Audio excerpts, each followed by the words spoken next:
Hi there, Ronnie here, coming at you with the video. First of two videos today. Although I'm I'm putting these on late at night, so these might not come out till tomorrow morning. Halloween is a week away, and I'm not one for really celebrating it. I don't put decorations up or anything.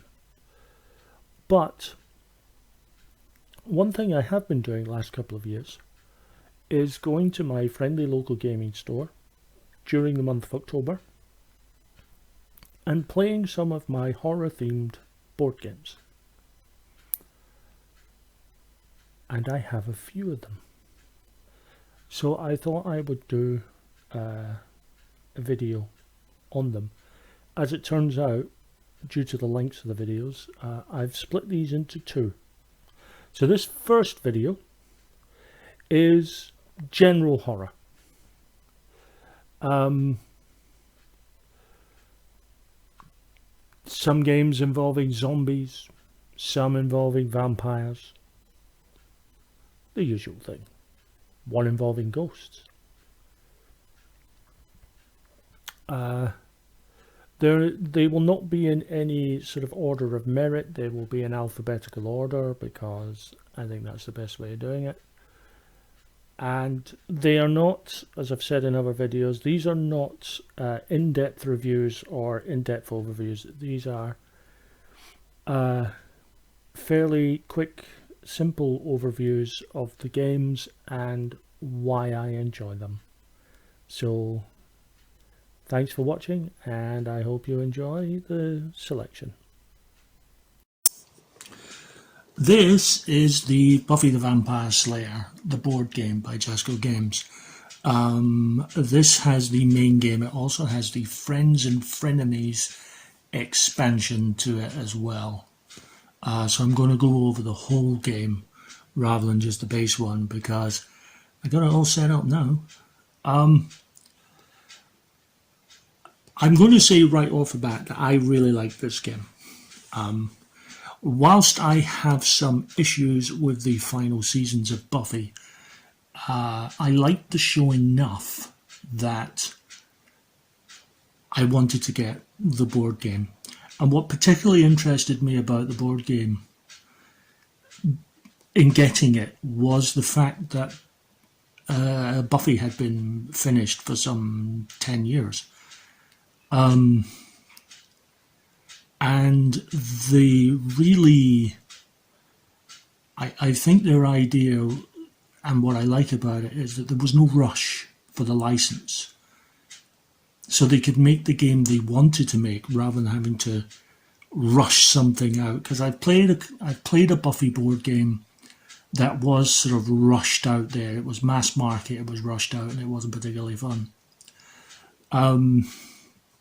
This, however, it has been referred to as Arkham or Eldritch Horror Light, and I would say there's a fair amount to justify that.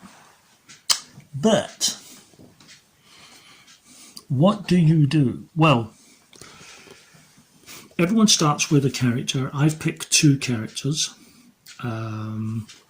Buffy, obviously. You don't have to play with Buffy, but I thought I'd bring it up.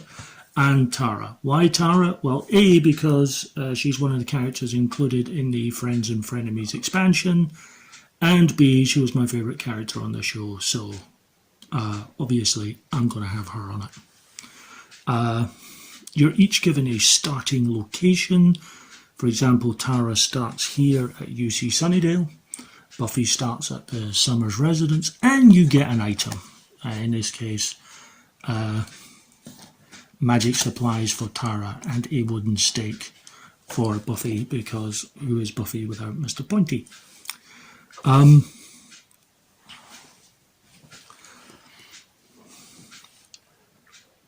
your turn, you can play either one of your normal actions or a special action. I'll explain both of those. A normal action allows you to search, to draw 2 item cards.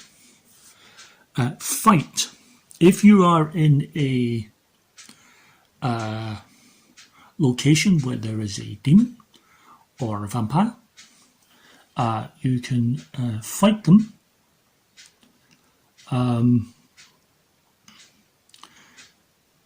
Well, you can fight to stun 1 vampire in your location, which none of them have. Or attempt to slay a monster of the week or big bad in your location. Get back to that in a second. Use your location's ability. Every location has an ability. Some of them have additional ones.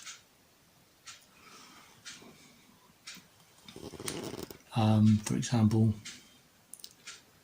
here at UC Sunnydale, you can draw 3 items.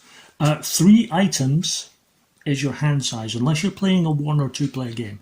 This can be played solo, in which case you're allowed a hand size of 4. And you can also move to any location, and this is rather unique for me. Usually, games like Horrified and so on, when you move, you can only move to the next location. But in Buffy, you can move to any location on the board, and with the Friends and Frenemies, you can actually move to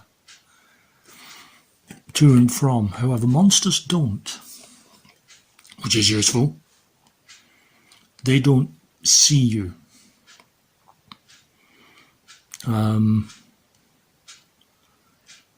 It's a very different situation. So, first thing that happens is a couple of events. This is during setup. A couple of events are drawn. This helps decide where vampires, demons. You don't bother with the third thing during the setup, but this glyph at the bottom is important, and I'll get back to why in a second. And the first thing you do is set up your monster of the week. So the first monster of the week that I picked up was the Bazaar. It tells you where it goes, which is here at the Hellmouth. During monster activation, each townie wounds a character in its location. It also shows the items that you require. So you require a tome and some weapons, and a weapon to defeat it. And then when you discard, you check to succeed, and this is where those glyphs come in handy. There are 3 glyphs. There's the kind of Eye of Horus thing, there is the Ankh, and there is the pentagram. And what you do is, you will turn over the event card, and if it's one of those 2 symbols, which this is, it means you have defeated it. If, however, I had turned over and gotten that pentagram, you would have lost the items but not defeated the monster of the week. When a monster of the week is defeated, wherever it happens to be, it leaves a clue token. You can search for that clue, and that will reveal a plot card. I've set up the Master, which is the easiest level by far. He doesn't come on until he's finally revealed. You finally reveal him after 3 monsters of the week have been defeated and their clues researched. Once that happens, these 3 plot cards come out. There's 6 here, so you shuffle them and it'll be the top 3 that will come out in order, 1, 2, 3. And each of them have something that will happen. And they are defeated in the same way as Monsters of the Week. In order to defeat the big bad, you have to defeat all 3 plot cards. And that defeats the big bad and wins you the game. How do you lose? I hear you cry. Here is the Apocalypse track. Every time a character takes a wound,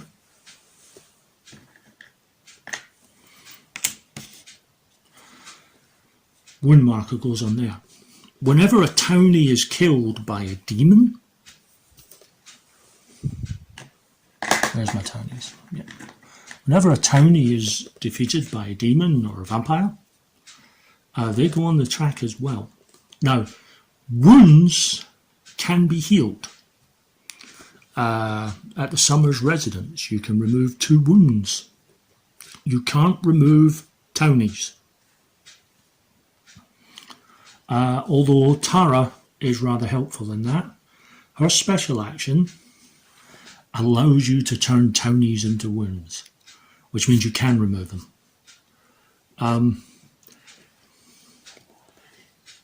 If it ever gets to there, all the way to there, game over. You have lost. This is a cooperative game, obviously. But your special action, each character, and there are 12 characters to play about with. This will take up to 6 players, but there's 12 characters thanks to the expansion. When you take a special action, and you always will because there's a special action on the board, even if you don't use it for your special action, you just use it as a regular action, you then have to pull an event deck, a card from the event, and you follow it. And at this time, you follow all 3 things here. So you would place a demon at Rosedale Cemetery, you would place a vampire at UC Sunnydale, and if no character is currently evil, choose a character to become evil. Which of these cards here? When you become evil, take this card. Next time you would perform an action, instead expend one of your action tokens and then make an event check to determine which one of the evil actions on this card to perform. Then discard this card. There you go.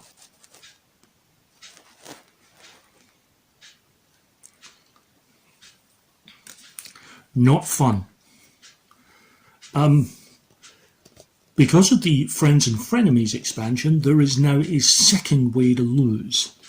The soldiers from the initiative have a capture track where they capture demons. Not vampires, thankfully, but demons. Every time they capture a demon, it gets placed on the capture track, like so. If the demons get all the way to there, then game over, you lose.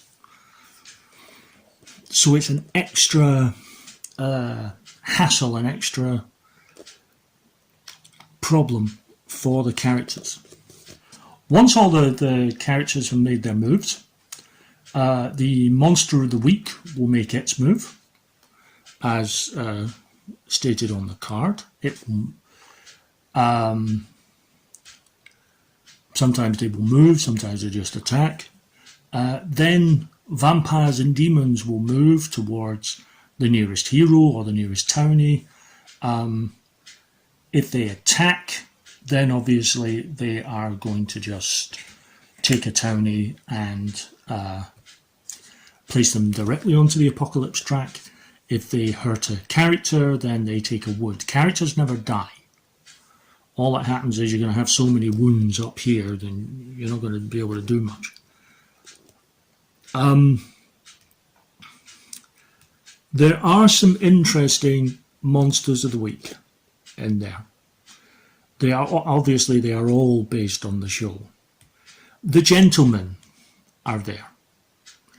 And when the gentlemen come up as the monster of the week, no one is allowed to talk until the gentlemen are defeated. You're allowed to write, nudge, point. You can communicate in every other way, just not verbally, which is entirely in keeping with the show. The other one is Sweet, which is the demon from the musical episode. And whilst Sweet is in play, over here at the Bronze, you are not allowed to talk. You are allowed to verbally communicate, but you must sing. Every verbal command, every verbal discussion must be done in song. So you end up being part of Buffy the Vampire Slayer, the opera, until he is defeated. And you do actually take wounds if you actually talk instead of sing. So it encourages you to get your voice on and do a little singing and say you're going to the proms. So it ends up becoming very much a sort of silly opera. The Friends and Frenemies expansion also adds these military action cards. They work similarly to event cards, and you pull them every time that you pull an event card. The only time you don't pull a military action card after an event card, if the event card is being used to make a check. But other than that, military actions come up. So it's adding to the tension, it's adding to the possibilities of losing the game. And this game is pretty tough. Even the Master is pretty tough, and he's the easiest one to take. The Friends and Frenemies expansion also added 2 new big bads. You have Spike and Dracula, and you also have Dark Willow. The only requirement there is if you have Spike and Dracula as your big badge, you're not allowed to use Spike as a player character, and similarly if you have Dark Willow, then no one's allowed to play Willow Rosenberg. I adore this game. I make no secrets of the fact that I really like it. I think it's a good, solid Wii game. I think if you're looking for something a lot more involved and intense, this isn't your bag. I think, however, if you are someone who is intimidated by Eldritch Horror and Arkham Horror, and let's be honest, who isn't? If you're intimidated by it, but you want to play something in that style, this isn't a bad compromise at all. It's a fun little game. The base game is good enough. I would say if you're gonna get, if you can find it, it's not as easy to get these days. But if you can find it, I would suggest perhaps finding the getting the Friends and Frenemies companion as well, because I think it just adds a little more oomph to the game without overcomplicating it. It just adds a bit more stress, which, you know, it's what it's there for. But I really like this game. I think it's a lot of fun. I think if people go into this game thinking it's going to be some really heavy, difficult game, I think they're going to be a little disappointed. If you go in thinking it's going to be a fun, enjoyable, light to medium game, and especially if you like the television show, I think you will really enjoy this game. This is Dead of Winter, and it's one of the slew of zombie-themed games that are out there, of which there are an insane amount. I have a couple, as you will see in this list, but this is probably one of the more famous ones. So I've set up for 2 players here, as you can see, as he brings the old stand closer.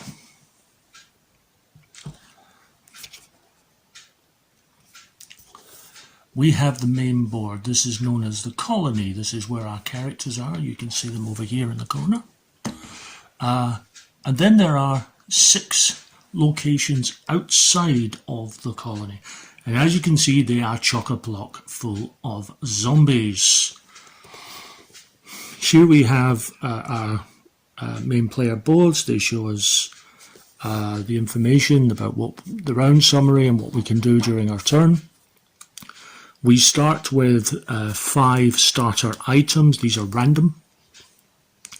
We also have a secret objective. Now, for 2 or 3 player games, quite frankly, I don't see any reason to do anything other than just have normal characters. I see no reason whatsoever to have a traitor.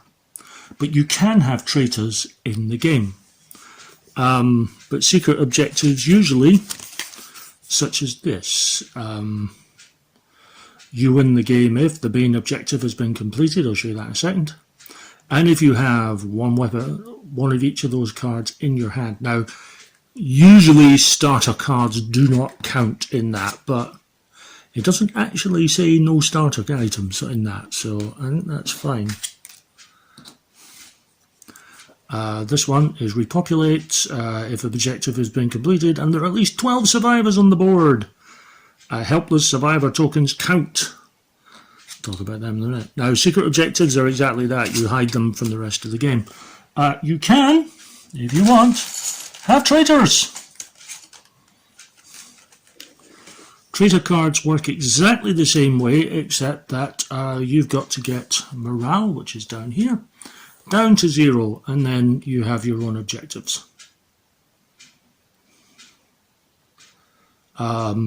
To complete.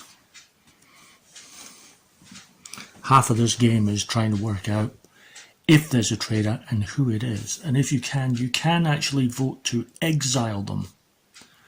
That is, kick someone out of the colony. The only problem with that is, if the person you've kicked out wasn't a traitor, they can't actually affect anything in the colony, and you could end up losing and picking on the wrong person, which is a bit of a hit, to put it bluntly.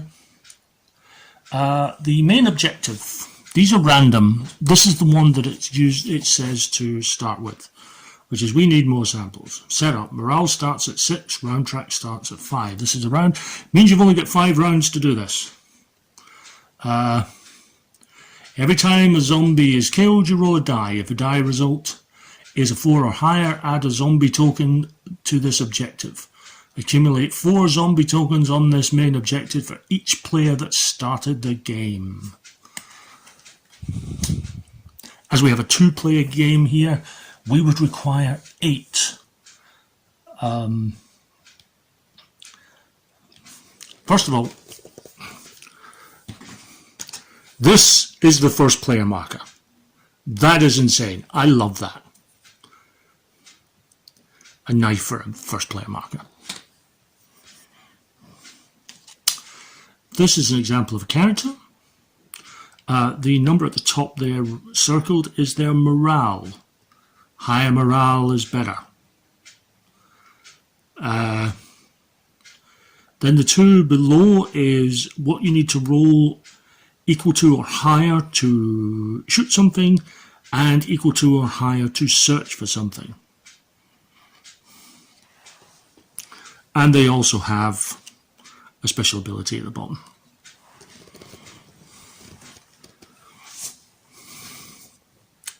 We also have this. This is the effect die. Whenever you either kill a zombie or move from the colony to one of the non-colony locations, or from one non-colony location to another, or back to the colony, you have to roll this die. And there are several things. A blank means nothing. Nothing happens. That's what you want. This means you take a wound. Each character can take up to 3 wounds. Once you take 3 wounds, they're dead. This is frostbite. It works the same way as a wound, except you keep getting wounds every turn until you're either healed or you die. And this is a zombie bite. You die. Straight away. Not only do you die, but if there's another player, another character in the same location, they are then given two options. They can either kill their character, just say, right, I'm going to die as well, to stop the bite from spreading, or they can roll that die. If they roll a blank, which most of the faces are blank, if they roll a blank, then the bite stops being effective, they aren't bitten, they're survived, fine. Any other result means that they have been bitten and they die as well.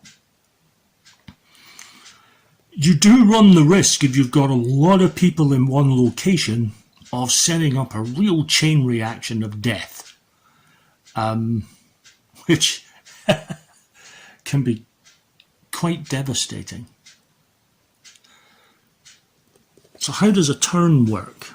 Well, at the start, before anyone does anything, everyone rolls their dice together. Obviously I can't do that, so I'm going to have to roll it one at a time. But you would usually do that at the same time. You can discard some junk from your hand if you want, in order to reroll. But what can you do? Actions here. Let's get this closer. So actions you can take. You can attack. You can search. You can place a barricade. Barricades do not require any specific value on the dice. You just place one of these beauties onto a space, either a space on a non-colony or a space here. Barricades are very interesting because of the way that zombies are added to the colony. When zombies are added to the colony, you can see that there are 6 areas here for adding zombies.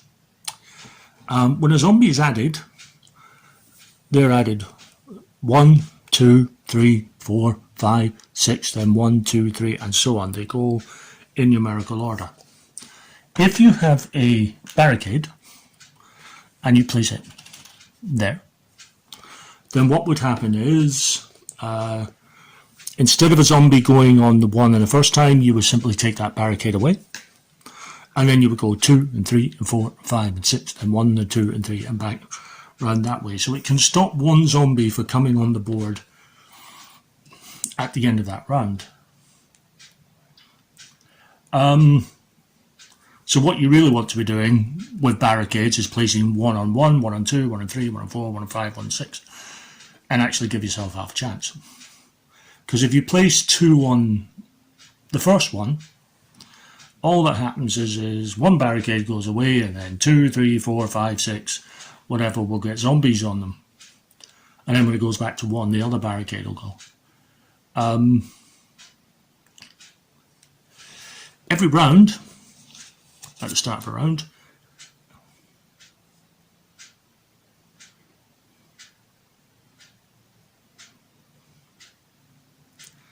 ooh, that's nasty.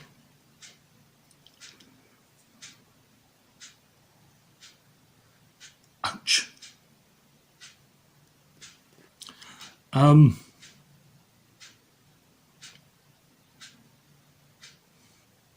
Ouchie. What that means is that you need you need so many medicines for the number of non-exile players. Now, for a 2-player game, that isn't too bad. All you need is 2 medicine cards. The thing about crises are, they are placed face down. Other cards that you want to use, like getting food, because you need to get food. You need to feed. Each food feeds 2 colony members. But crisis cards are placed face down. Now, this is one of the ways in which the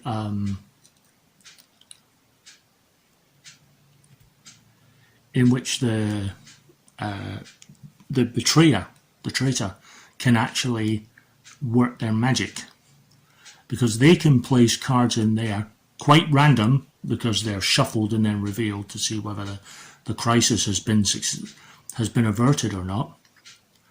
And if they've placed cards in there that won't help, then you usually lose morale. Except for that one, that's kind of nasty. That places frostbite on players. You lose a morale for every character that dies.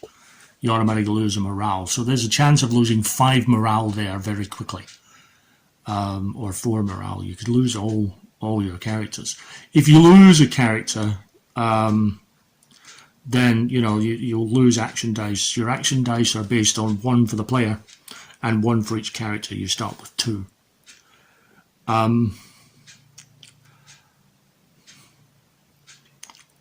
I like Dead of Winter. I played a 3-player game. We didn't use the traitor on it because we didn't think it was much. We didn't think it was worth it, in all honesty. Because with 3 players, if somebody's a traitor, it's very easy to figure out who.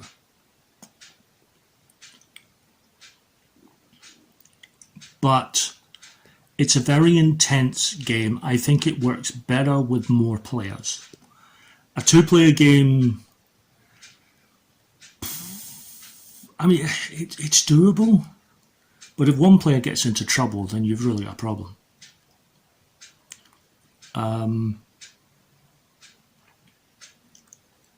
But I prefer to play with sort of 4 or 5 players and really make a day of it. There are plenty of different setups.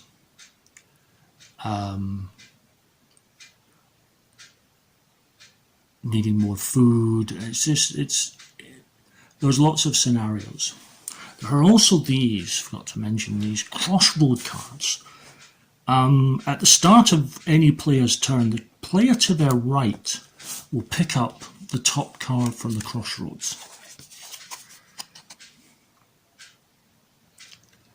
And it will say something like that: if the player moves and Sophie Robinson is in play. Now, if Sophie Robinson, which will be one of the characters, is not in play, then that that crossroad never happens, so it will just go to the bottom of the deck.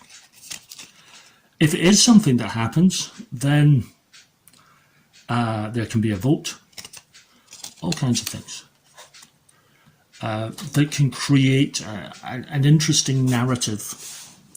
So there is some aspect of role playing involved in this game, which I think is one of the more interesting parts of this game.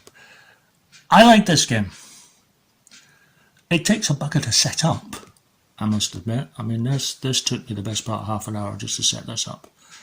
But it is a really, really good game. The only downside, as I say, is I think it deserves more players than just 2. I think it deserves 3, 4, 5, 6 players. Really get an intense atmosphere going. But as horror games go, it is one of the best.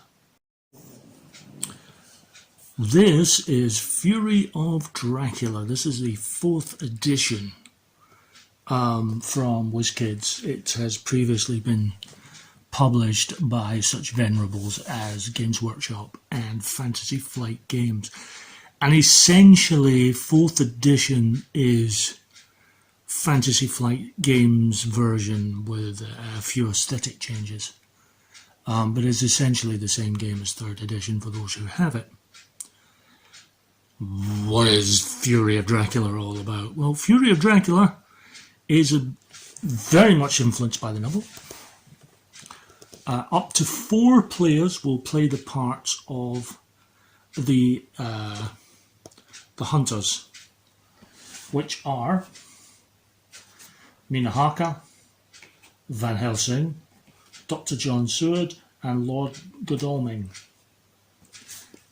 And another player will play the part of Dracula himself. And we'll usually be sitting at that side of the board. However, we're not sitting at that side of the board because I wanted to have a better panoramic view of the board. As you can see, the board represents Europe and has a lot of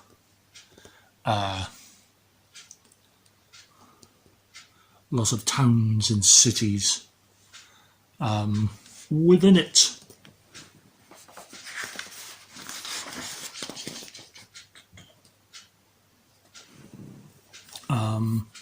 These squares, big squares here, represent large cities, and these represent small cities.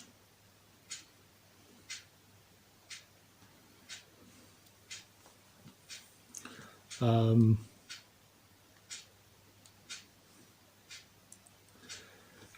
object of the game, the object of the game for the hunters is to find and kill Dracula.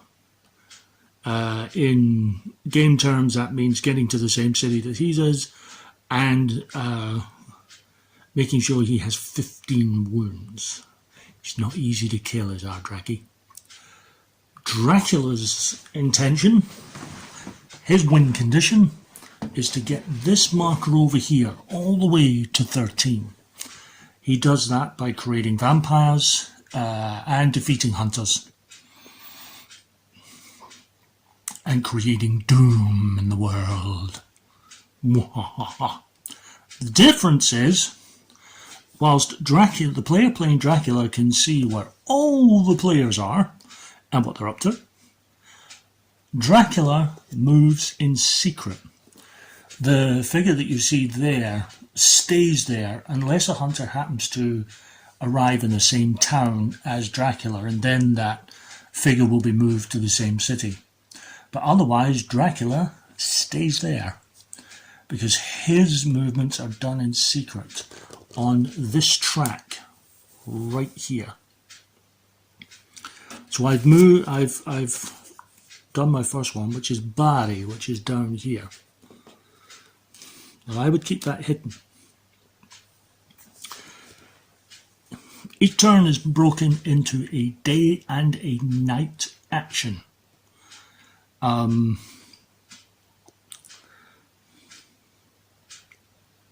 hunters can move either by road, which are these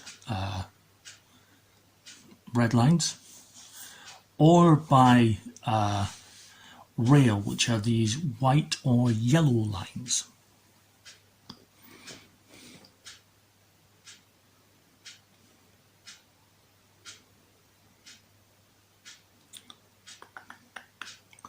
I suppose they can always go by sea as well.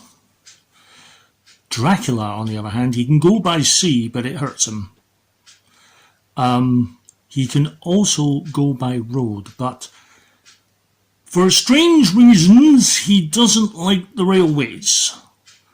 Maybe it's the clickety-clack.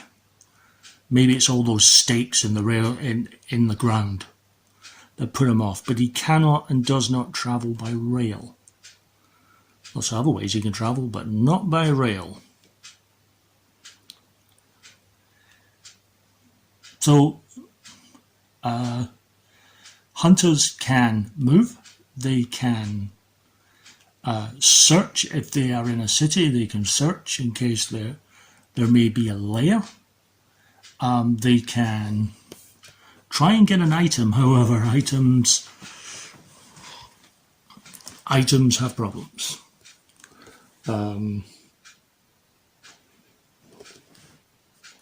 When they get a supply.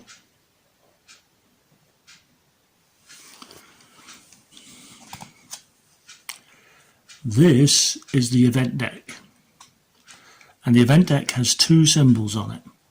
There's that one. This is good for the hunters. Hunters like that one. They get to keep it. Then there are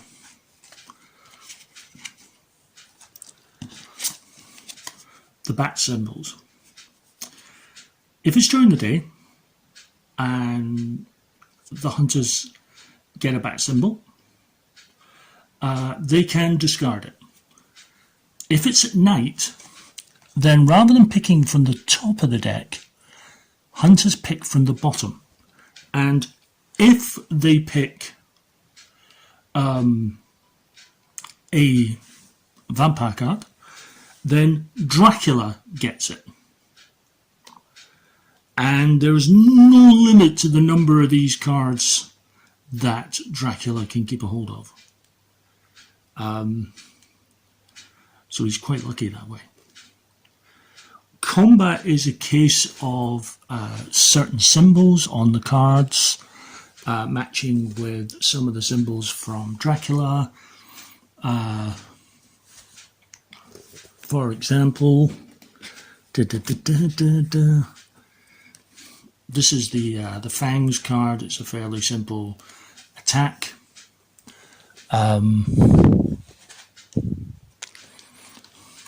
That card will hit unless you play something that has the Fangs symbol on it as well up here. That means you don't get affected by it. Takes a little while to get used to, but it's not a bad little system once you get into it. You can, as a hunter, take a train. Now, when you take a train, all the tickets are face down. You take a random train ticket, for example, that one. And this shows you how many moves you can make on a white railway and how many on a yellow. For example, down here in Marseille,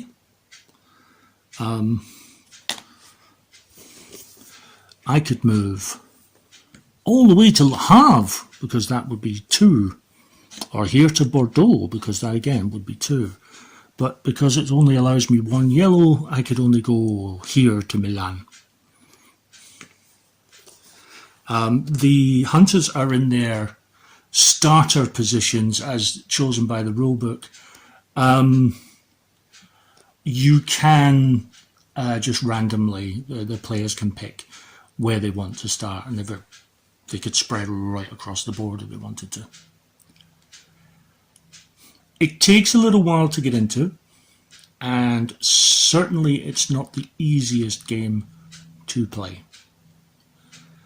In fact, it's of the various horror games that I own, it's probably the heaviest, realistically. It's also another bugger to set up. But having said that, it's a hell of a game. There's real tension.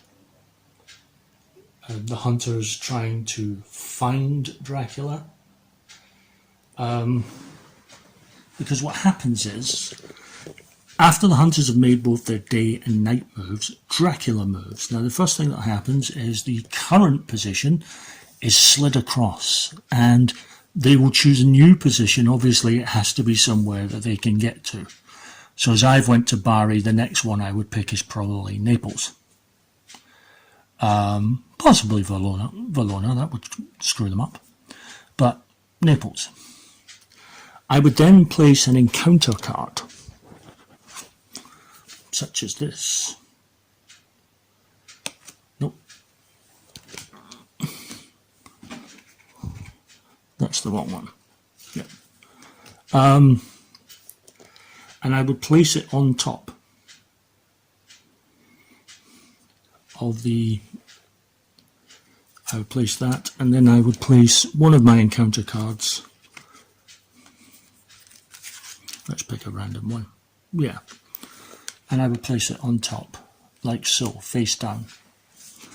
And if they get to that area, they will have to deal with that. Thing is, if at any time any of the hunters find themselves in a city that is on that track, I must reveal it.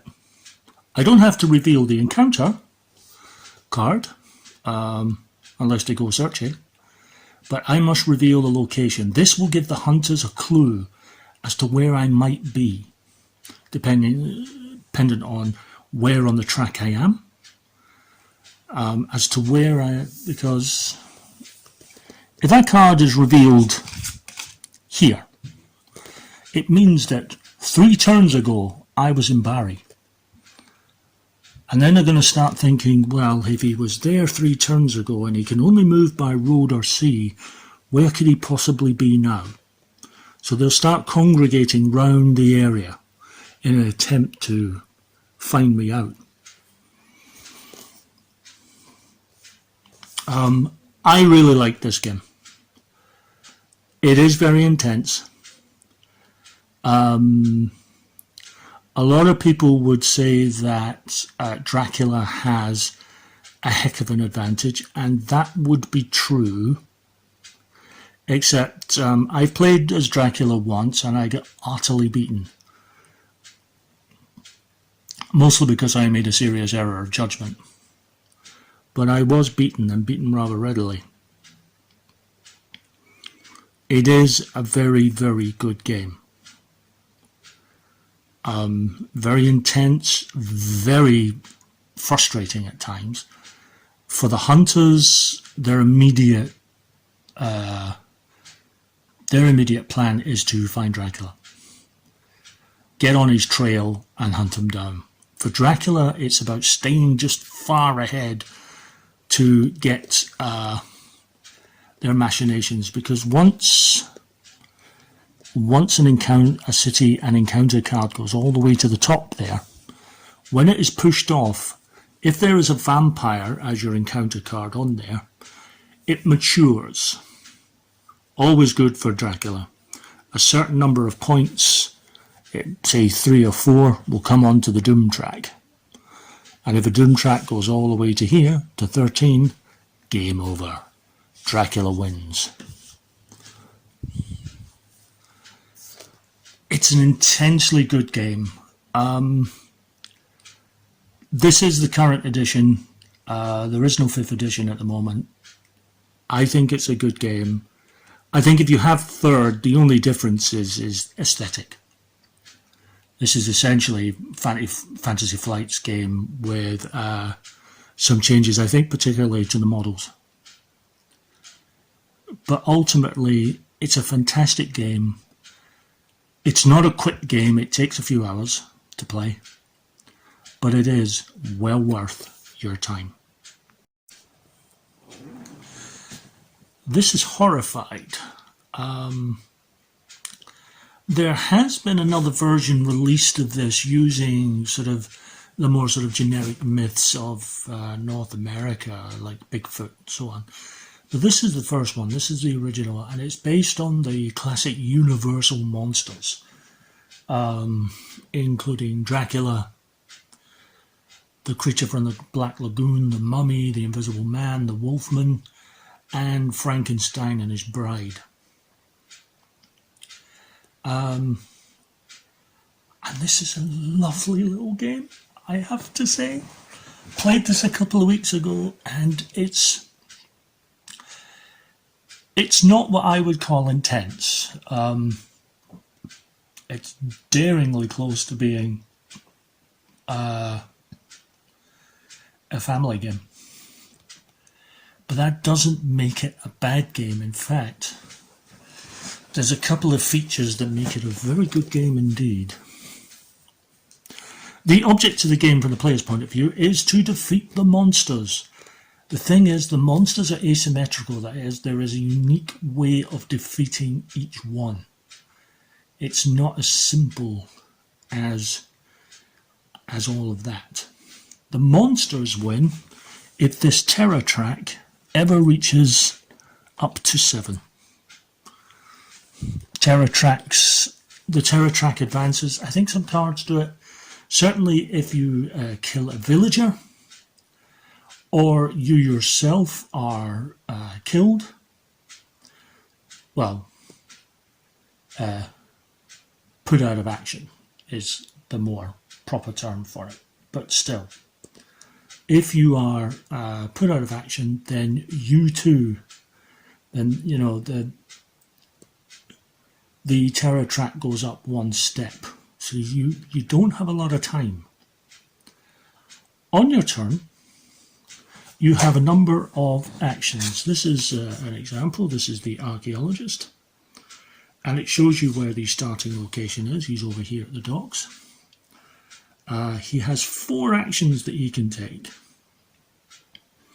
And he can pick up items from an adjacent space, which is absolutely useless to him at the moment.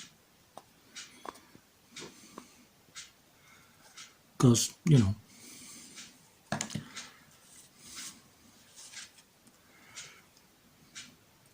so on the hero's turn, they have 4 actions. They can do more than one, up to the number. They can move to any adjacent space, taking any number of villagers with them. Guide one villager to or from an adjacent space. Pick up any number of items in your space. Now that's an interesting one because, for example, my archaeologist here is sitting there with 2 items. Now he can pick both of those up straight away. That's one action. And I'll explain those items in a second. You can share items between heroes if you're in the same space. Advance a task, because it's not enough to defeat the monsters. You have to succeed at a task first,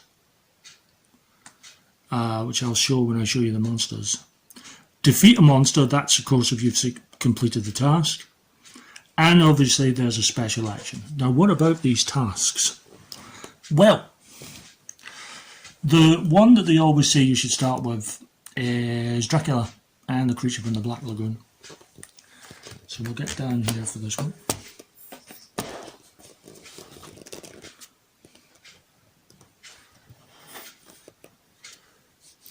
For the creature, you have to try and get this boat all the way round and round and round to his lair. To do that, you have to discard the right colour. For example, I've just picked up a red and a yellow.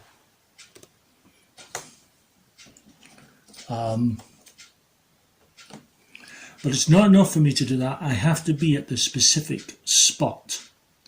So I have to be at the camp, which is this plant over here. So if I were, for example, over at the camp,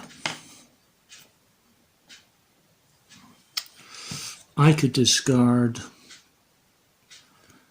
this yellow, and the boat would go to the next yellow spot. What I'd really like to do is to discard another yellow. Luckily there's one there. So I could pick up those items and discard another yellow, and that would get me all the way to there, and so on, trying to get round. Once you've done that, then you can go find the monster, who is here. Now he is the only one that can actually move by these waterways. Players can't. And to defeat him, you need to be at the same space as the creature, and then discard one yellow, one red, and one blue item to defeat him. And once you've done that, he's defeated, he's taken off the board. Dracula has 4 coffins here at the crypt, the graveyard, over there at the cave, and up there at the dungeon. In order to defeat him, first of all, you have to go to each of these locations, and you have to discard red items with a value of 6 or more. For example, this red item has a 3, so I would need a couple more that has some higher values. If I happen to have a red item like this one here, which is a 6, that's great. I could just discard that one item. I would then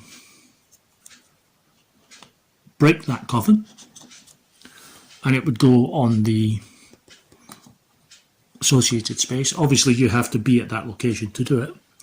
Once you've done all four of those coffins and broke them all, then you have to get to wherever Dracula is, and he's not just going to hang around there, and use yellow items with a value of 6 or more to defeat him. And if you can defeat both monsters, all the monsters, there are 6 different ones, Frankenstein and their bride kind of work together, then you win. So you do your actions. You also have these wonderful things called perks. These things are one-shot items that you can get a hold of. Certain actions will allow you to pick up some perks, certain cards. The monster phase happens, and the monster looks like this. Dun, dun, dun, dun, dun, dun, dun. So, certain things happen. First of all, this number at the top shows the number of new items that come out of this bag and go into their location. So there would be 2 new items coming out. Then you would resolve this, which is move the hero or villager closest to Dracula 3 spaces toward him. I think my archaeologist is probably closest, so 1, 2, 3. So he would move there. Then we have the combat at the bottom. Now that refers to the mummy, and that refers to the invisible man. So neither of those are in play.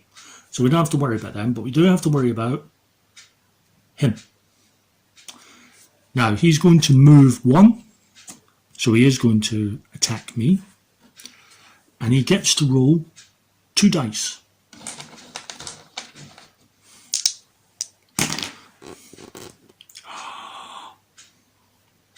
Now, for every blank, nothing happens. For each of these, I'm dead, unless I discard an item to take the wound.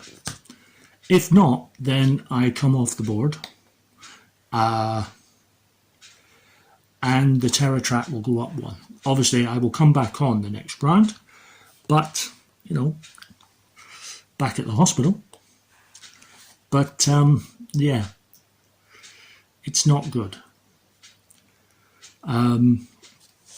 If, however, you get one of these symbols, this is a power symbol, and this means that a special effect will happen. With the creature, it's rock the boat. The boat would move back 1 space for each of the power symbols rolled, which makes your action, your attempt to get to the lair, all that more difficult. And it's not enough to get to the lair, you have to be at the lair when you defeat the creature. So if he manages to knock that back, the fact that you've already gotten to the lair is irrelevant. You have to get back to it in order to then defeat the creature. So it can delay you. In Dracula's case, if you roll this power symbol, whoever the current player is, he goes immediately to where Dracula is, which isn't much fun. This game is great. It's incredibly light, and I think if you're looking for something that's very heavy and involved, you ain't going to find it here. This is not a heavy, involved game. If you are looking for something a little lighter, perhaps maybe even more family oriented, this isn't such a bad call at all for this one, and I would recommend it. This is Mysterium, which I have to say probably is me really skirting the edge of what falls under a horror game. but I think it does. This is essentially an update, I guess you could call it an update on Cluedo, but with a supernatural twist to it. The basic plot is a group of psychics have arrived at an apparently haunted house. And yes, there is a haunted house. Years before, there was a murder. And these psychics are going to receive visions that will help them discover who committed the foul deed, where, and what weapon did they use. Very Cluedo. The unique thing about this is that the players are not competing against each other. They are, in fact, cooperating. And that includes the ghost. Because the ghost is the one sending the visions, and he or she is a separate player. However, they are cooperating as well. There's only two problems with the ghost. One, the ghost has amnesia. And can't remember precisely who, where, and with what. They have vague memories. Obviously, number of scenarios equal to the number of players. But they don't remember precisely. The other problem is they're ghosts and they cannot talk. They have no way of communicating, which means the player playing the ghost is not allowed to speak. The only way that they can communicate is through visions. And these are these cards here, showing all kinds of manners of things. All sorts of interesting pictures. On a turn, the players will pick. Well, at the moment, they're all at the beginning, so they're all wanting to pick a suspect. But who are the suspects? Well, this list here shows the list for purple. This shows who, where, and what for purple, yellow, blue, black, red, and white. Obviously, red and white not being used in this example.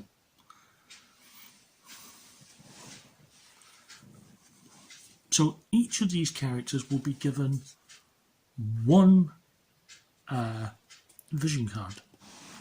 The idea is that the vision is meant to try and tell them who it was.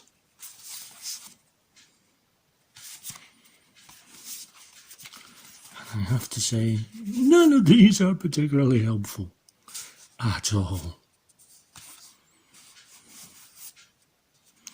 But that's okay.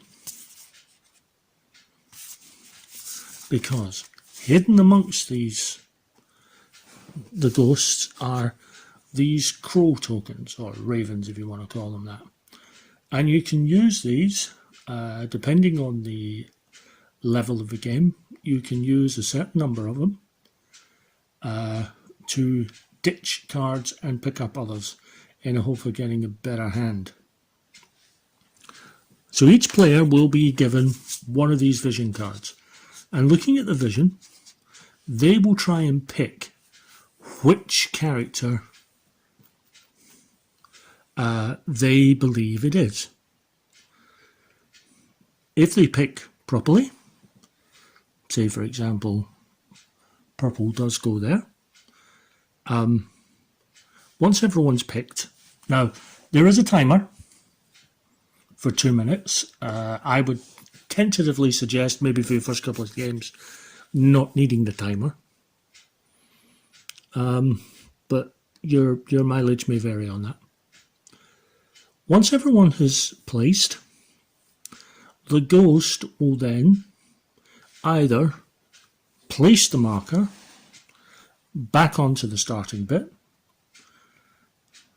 because they have been unsuccessful, or to the next bit. If they do that, then they know, the player will know that that was correct, and they will take that and they will place that in their character's sleeve, which I have hidden because I have everything higgledy-piggledy here.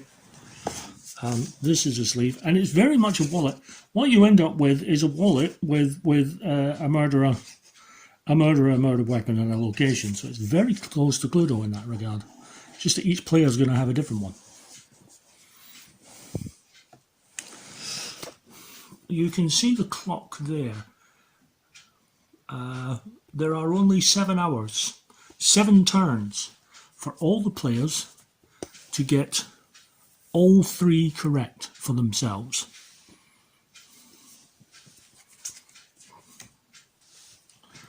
But there's more. Let me throw this down here for a moment. This is the final destination. If everyone makes it onto this within 7 rounds, great. They can move on to the second part of the game. If even one of them doesn't make it within the 7 hours, then all the players lose. But they also have these tokens. These tokens have both a cross and a tick. Cross and a tick. And they're also numbered.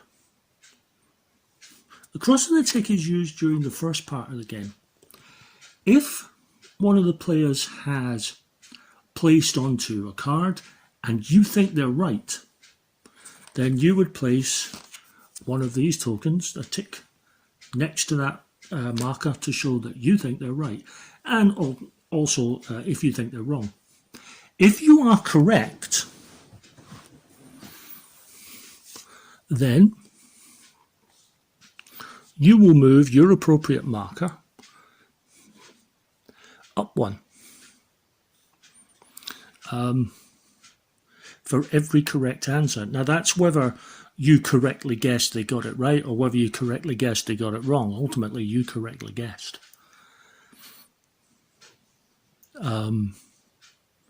So yay. How does this work? Well, if you manage to get up to here, this will allow you 2 cards during the second half, and anything after here will get you 3 cards.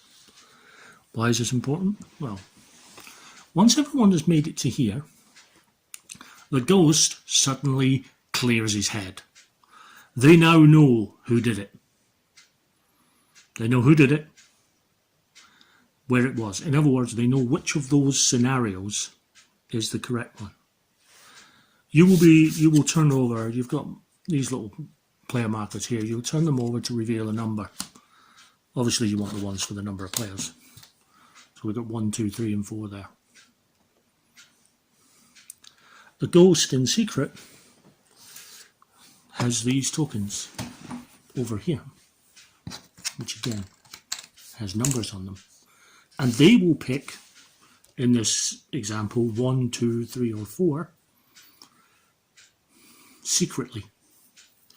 They will then hand out a final set of psychic cards in the hope of guiding the psychics to the true solution. Now, the number of cards you get to have is based on where you are on this track. If you were only there, then after the first card is played, you would have to vote.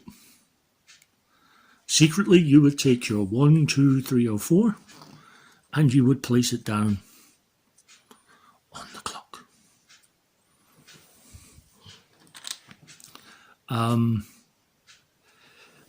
If you were 5 or 6 in this example, once everyone who's had one vision gets to vote, you would get another card, and then you would vote. And you do it in secret. This is the one part of the game that you cannot cooperate on. All the rest of the game, you can happily talk to the other players, apart from the ghost. But you can talk to the other psychics. But not in this part. If you're here or above, then once all the people who have 2 cards have voted, you get another card that hopefully will help guide you. Once everyone has voted, we reveal if everyone has voted the same, and more importantly, it is the same number as the ghost, everyone wins. If not, everyone loses.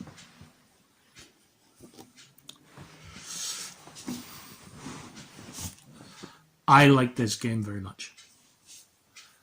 I'm a big fan of Cluedo. In fact, in my collection, Cluedo was one of the first games that I got. In fact, it was that and Scrabble, which really started me on this. I used to have Cluedo back when I was a teenager. I loved playing it. Very much enjoyed it. This is a good successor to Cluedo. Well, whilst having a nice, interesting, supernatural theme to it. If you are someone who does not like the idea of using information that's not direct but is more cerebral, that you're having to think outside the box because it is not direct, it's a vision, you're having to interpret an image and what it might mean, then this may not be the game for you. If, however, you like that idea, I think you would really enjoy this game. I mean, I do have this game absolutely higgledy-piggledy out here at the moment. It's nowhere near that higgledy-piggledy in real life, but it's a lot of fun. I think people would enjoy it. I'm certainly looking forward to having lots of games of it. I think it's fantastic, and I thoroughly recommend it. This is Tiny Epic Zombies, which, as with most Tiny Epic games, is only really called Tiny Epic because it all fits in a small box. This one barely, because of all the component pieces. I will state that I like this game. I'll state it off the bat. But there is some ambiguity in the rules which I do not like. And I'll sort of press on those, although it's not quite as ambiguous as perhaps we thought when we played it the first time. But still, it has its moments. This is set up for a 2-player game.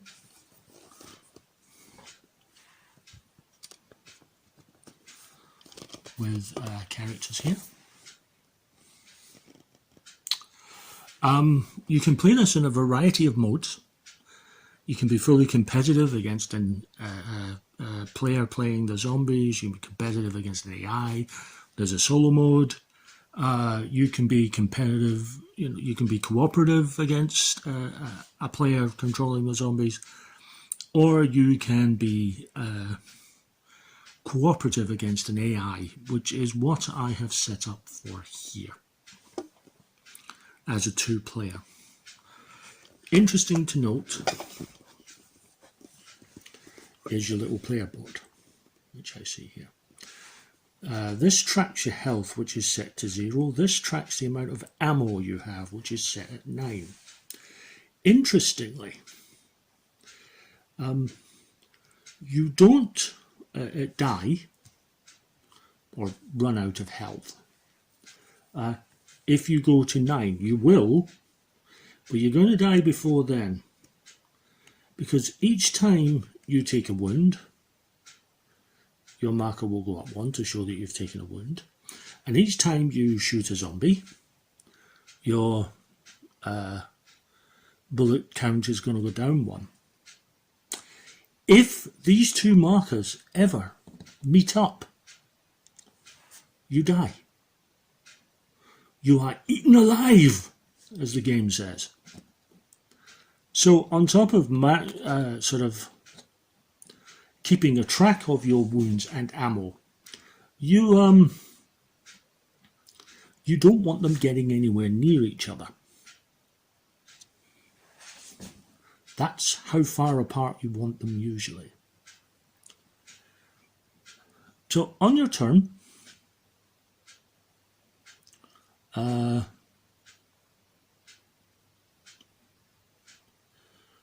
you can move 3 times, and every move, at the end of every move, you can then do an action.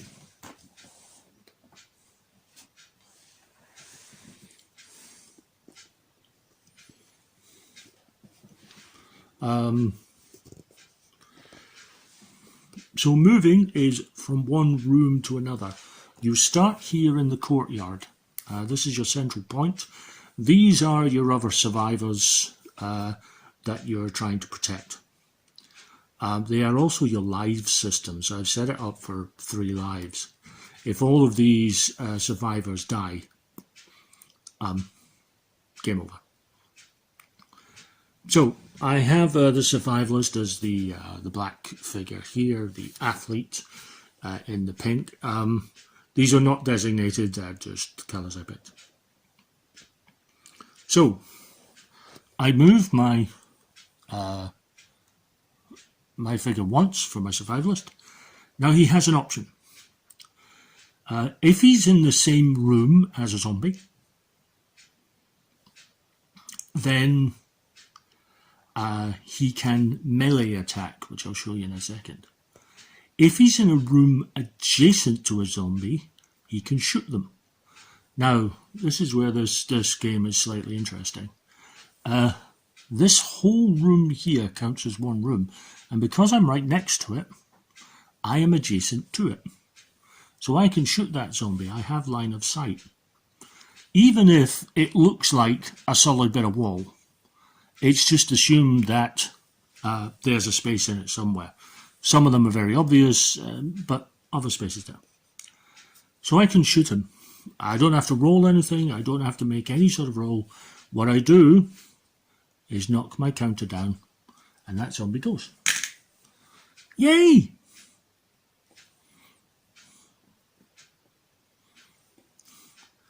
And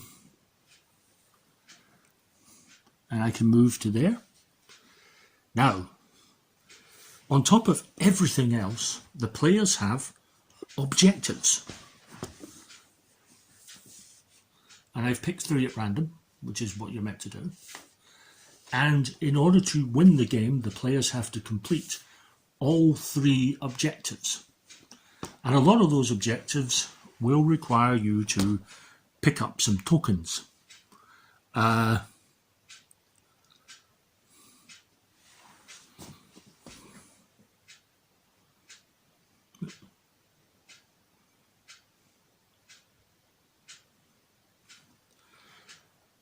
Some of them will require you to take those tokens back to the courtyard in the centre. Some of them not. So again, I'm going to move. Now, because this room is next to mine, I can go there. Which means I can melee with this melee die. If I roll this symbol, I kill the zombie. The zombie is killed regardless of what happens. I kill the zombie and nothing else happens. If I get this symbol, I kill the zombie, but I get 2 wounds, 1 wound for my trouble. This one means I kill the zombie, but I get 2 wounds for my trouble. This one is overkill. It means not only do I kill the zombie, it means I get an extra move. So let's see what happens. I rolled overkill, that's good. So he would die, and I get an extra move, which means I can move to there, and because that room is adjacent, I could shoot that zombie and lower my score. Now, because we're playing passive, what happens next is, this is an event card. It's some sort of, it's either an item, it will either be an item, or it could be a zombie. So I turn it over. It's an event. Choose one weapon or item that you are carrying and remove it from the game. Or else take one. Then discard this card. So that's kind of a bugger, but it does mean I take a wound. Because I have no items. Because as you can see, these little meeples have little holes at the side there. And the reason for that is you can equip them with weapons as you pick them up. To show you have them. Everything from chainsaws to golf clubs, which I happen to like. After you've taken your move, in this co-op versus AI, you check the zombie.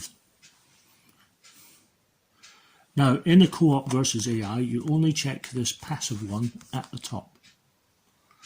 Now, the passive one says, player must pay 2 to kill a zombie with a ranged attack if it is the only zombie in a store.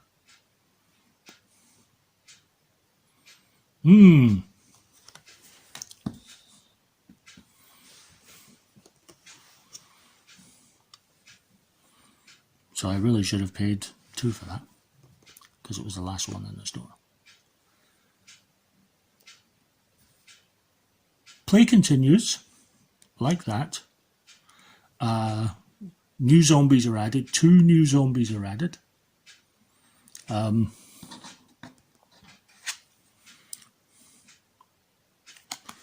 Using these symbols in the corner, which represent some of the stores. 2 new zombies are added. You can either add 1 zombie to each of the 2 stores. Each of those symbols applies to 2 stores, or 2 zombies in the same store. They will never be in the same room though. So in this case, I can put 1 there. And if I wanted to put another one in the same building, you would go to room 2. You always go to the next number up. Each of them are 3. If there are already 3 zombies and the symbol comes up for that particular store, then that place is overrun. Bad things happen. Mostly, the zombies, the rooms that are directly connected to the courtyard, the zombies will now move into there. They will start to break the barricade, which is pictured here. And once the barricade is broken, you lose one of your meeples. There are ways, there are little tokens here. You can see these tokens. There's 1 supply token and a 2 supply token over here. Right over here. That allow you to repair the barricade. And this is one of the ambiguous rules. You can see that the barricade starts at the 2 there. But there's no clarification as to whether you can actually go beyond that. It would seem obvious that if you placed the barricade then you'll be able to repair it. So you could actually strengthen it to that. But it's a little bit ambiguous about that, and I'm not entirely sure, which I don't like in a game. I don't like ambiguity in rules.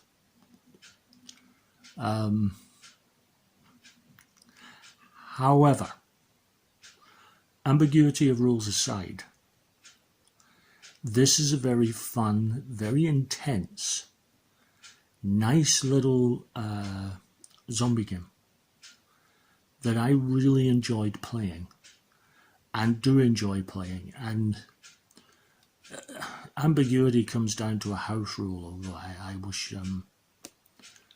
it would be more clear. As I say, play continues until either all your survivors are dead, in which case you lose, or you succeed in all your various objectives, in which case you win. This is a good game and a very good addition to the Tiny Epic series. I'm hit and miss with Tiny Epic.